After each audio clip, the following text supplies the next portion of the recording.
Hello everybody, it's again me Edward. Today I would like to talk to you about the JLPT N2. Now, actually I've passed the test a long time ago, but some of my friends and some of my students asked me to make this video, so here I am.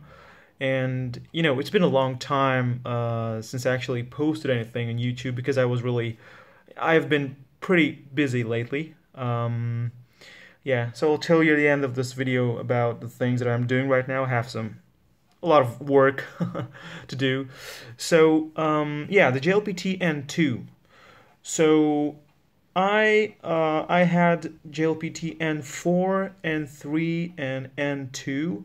And of course, N2 until now was the most difficult, but somehow I passed it. Well, it wasn't somehow actually because, I've studied for the test, but even though I've studied for the test, I can tell you that the reading section, to me, the reading section was the most difficult. But we'll talk about it later. Okay, so let's start with the books that I recommend to you. So, of course, the Shinkansen Master. Okay, this is the reading book. Okay, the Dokkai. So you see, here are my notes. So, I was lucky because, first of all, my girlfriend is Japanese, and of course, when I had any problems, anything I don't understand, I can just go to her and ask her, and she would explain to me everything. But people who don't have any Japanese friends or live outside of Japan, I think it's much more difficult. And actually, I think, passing the N5, N4, and N3 is not that difficult, even if you live outside of Japan. But passing the N2 I think it's pretty difficult if you don't live in Japan or if you're not surrounded by people who speak Japanese. Now, I'm not trying to discourage you. I think it is possible because I met a lot of people who passed it. But I think that it's getting much more, let's say, challenging. Because first of all, the reading sections are really difficult. Like really, you have a ton of grammar that is pretty complicated, and you have like a lot of vocabulary. So if you're not surrounded by language and you don't use it daily, it would be much more difficult. This is what I think. This is from my perspective. So this is the reading book, the Dokkai. Of course, you have the Go-i, which is vocabulary. And look, this is like a really good book. These are the answers.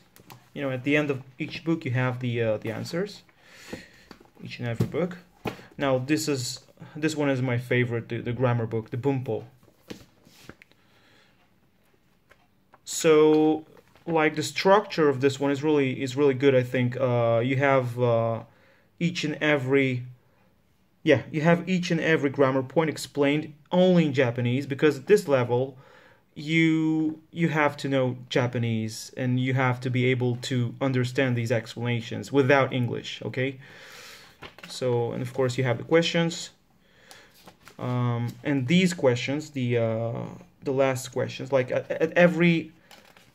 Okay, so this is, let's take a look. This is chapter 4. Okay, you have the explanations, right? And then you have these questions, and then at the end of the chapter you have these questions, and they're in the format of the JLPT. Okay, so you have one question and 4 possible answers.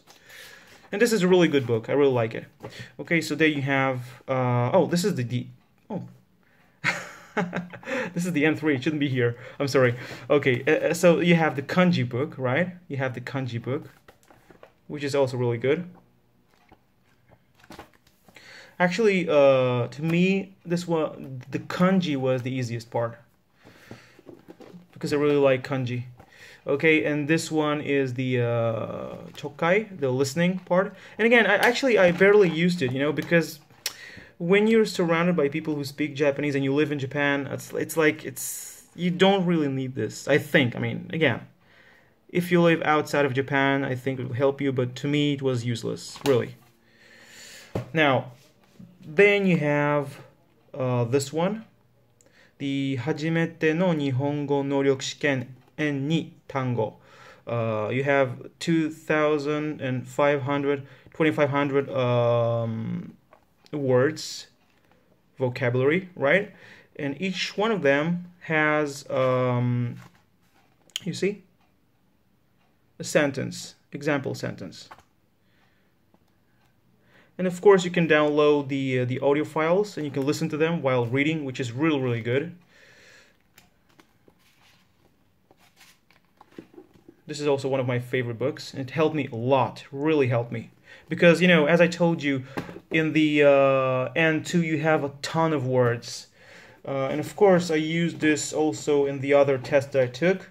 So the N4, which was a long, long time ago, and the N3. Okay. And also, this book, which is the Shenihongo 500 questions.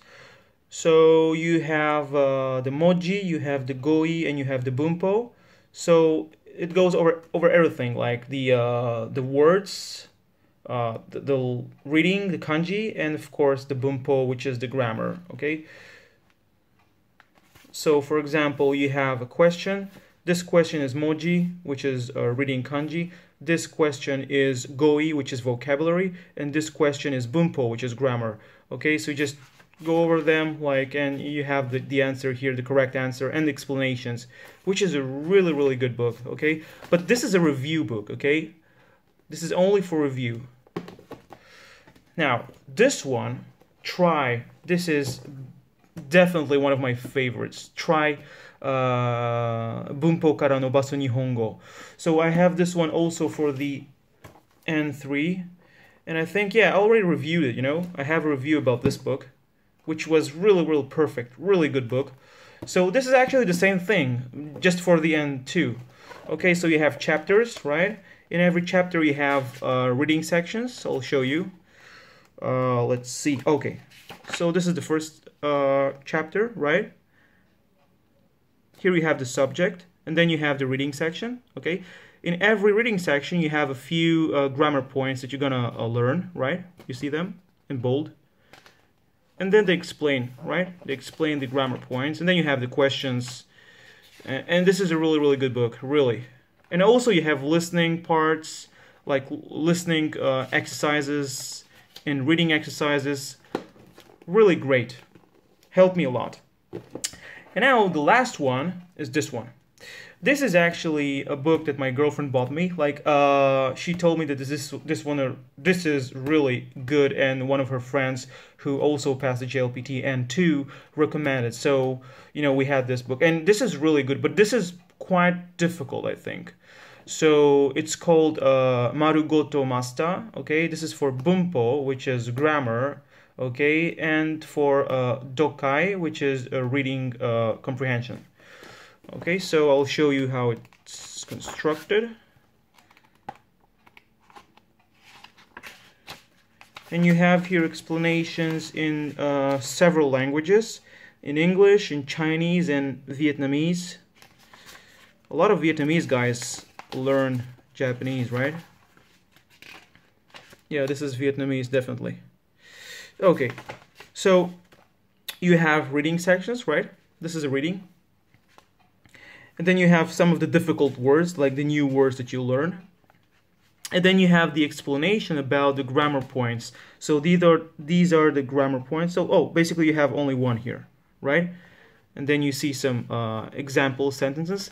And you have the explanation about the construction of the sentences, right?